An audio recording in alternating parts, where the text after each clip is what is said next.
If you are going through hell, some of us are going through hell every day. Some of us, we work at a place that's chaotic and overwhelming, and it's horrible on your mental stability.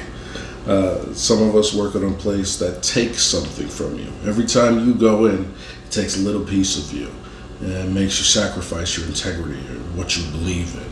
Some of us are working in hell daily.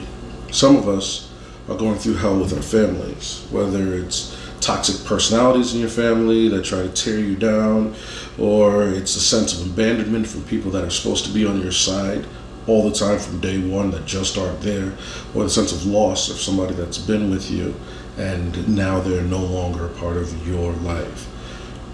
That is family hell. A lot of us deal with that. Some of us are in a relationship that is definitely hell. Some people are in a relationship that's on the scale of abuse in some form, mental or physical. Some of us are in a relationship that makes us feel out of control, and the person that you love is doing things that you don't feel comfortable with, and you can't make them do other things or be another way. And you slowly see them drifting away from the person that you know that they can be. And you go through the hell of trying and hoping for that person to be something else.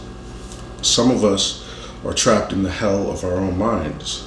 Some of us are self-sabotaging.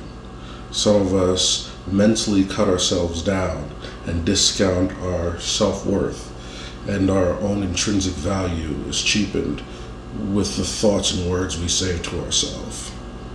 Each one of us, at some point, goes through our own hell. Now, I like swords. I know it's a strange segue, but listen to me for a bit.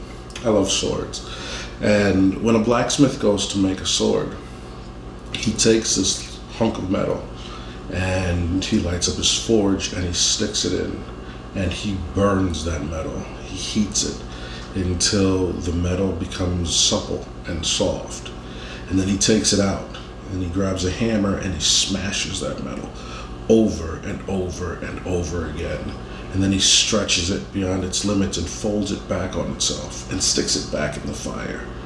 And then he takes it back out and he smashes it with the hammer again, over and over.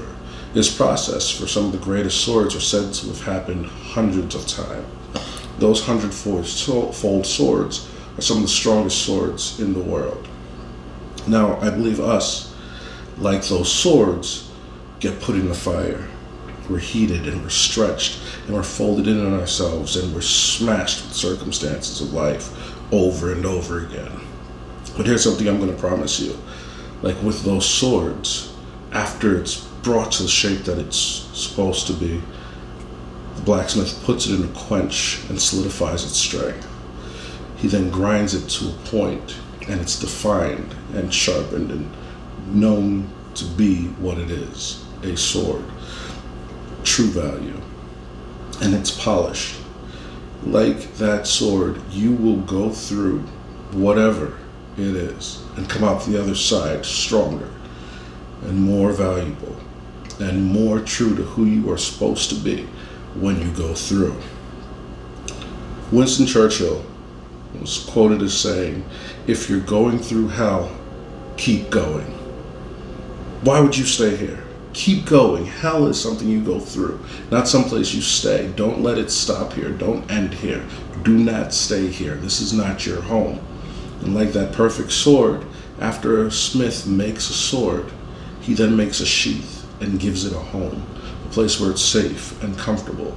And you too, after you go through hell, will find who you are and a place that is your home, where you are safe and comfortable. So I promise you, if you're going through hell, please keep going. You'll be better on the other side.